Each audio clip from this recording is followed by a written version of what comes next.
Welcome back to my channel. जैसे कि मैंने पिछले वीडियो में बताया था कि मैं यूपीएससी का प्रिपरेशन करती हूँ।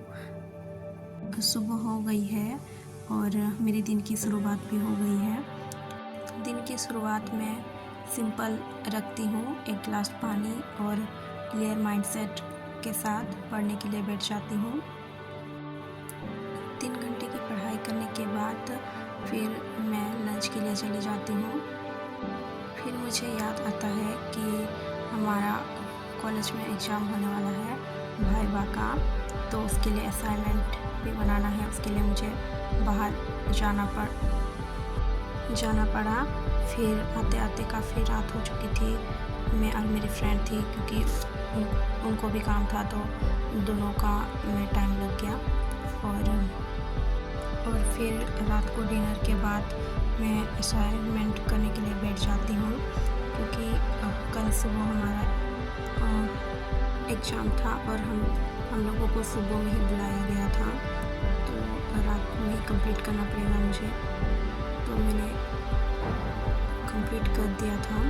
कंप्लीट करने के बाद मैं अरेंज करती हूँ, सब चीज़ों को अच्छे से रख लेती हूँ। अच्छे से अरेंजमेंट करने के बाद मैं फिर पढ़ने के लिए बैठ जाती हूँ, क्योंकि आप जितने भी बिजी हो जाए कॉलेज के लिए, फिर भी आपको यूपीएससी के लिए तो टाइम निकालना ही पड़ेगा, नहीं तो बहुत सारे बैकलॉग लग जाते हैं। एट द एंड आपके बहुत सारे टारगेट पूरे नहीं होते हैं। तो मैं ट्राई करती हूँ कि कॉलेज का भी और यूपीएससी दोनों को बैलेंस करूँ, ताकि दोनों अच्छे से मैं करूँ, क्योंकि कॉलेज में भी हमारा एग्ज़ाम होते रहता है, कभी एंड सेम कभी मिड सेम। तो कॉलेज और यूपीएससी को बैलेंस करना बहुत ज़रूरी है। और मेरी पढ़ाई भी कंप्लीट हो चुकी थी, तो मैं जा रही हूँ फिर अगले दिन फिर से वही रेस। कॉलेज के लिए मैं रेडी हो चुकी हूँ और ब्रेकफास्ट भी कर चुकी हूँ, तो मैं थोड़ी देर में निकल जाऊँगी। आज मेरे साथ मेरी बहन भी जाने वाली है, तो हम मेरे साथ जाएंगे। मेरी बहन का क्लास था, तो वो जल्दी मेरे सामने चल रही थी,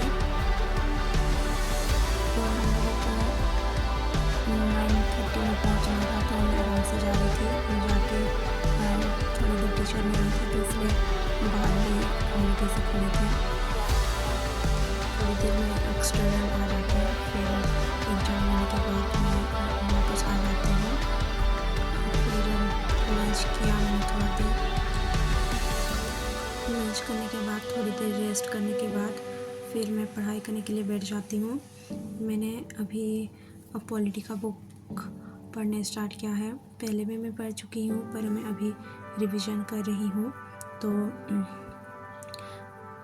जितनी भी चीज़ें मैं पहले हाईलाइट मैं की हुई थी बुक में, वही सबको मैं बार बार रिवीजन कर रही हूँ, क्योंकि फिर रिवीजन नहीं करते हैं तो फिर भूल जाते हैं। फिर बाद में कोई आपको शुरू से स्टार्टिंग करना पड़ता है। अगर आप बार बार रिवीजन करते रहते हैं तो फिर याद रहता है।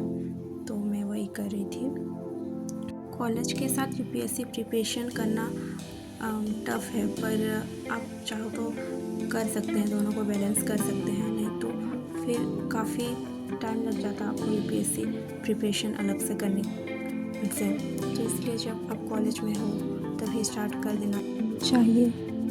आप सेल्फ स्टडी भी कर सकते हैं, या तो आप किसी कोचिंग का हेल्प भी ले सकते हैं, जिससे आपको मदद मिले। मैं सेल्फ स्टडी करती हूँ, तो शुरुआत में मुझे भी काफ़ी दिक्कत आती थी, पर अब समझ में आने लगा है, तो अब ठीक है। मेरी भी पढ़ाई अभी कंप्लीट हो चुकी थी, तो अब सोने को जाते हैं। आज के लिए इतना ही, फिर मिलते हैं नई वीडियो के साथ। तब तक आप लोग जुड़े रहें।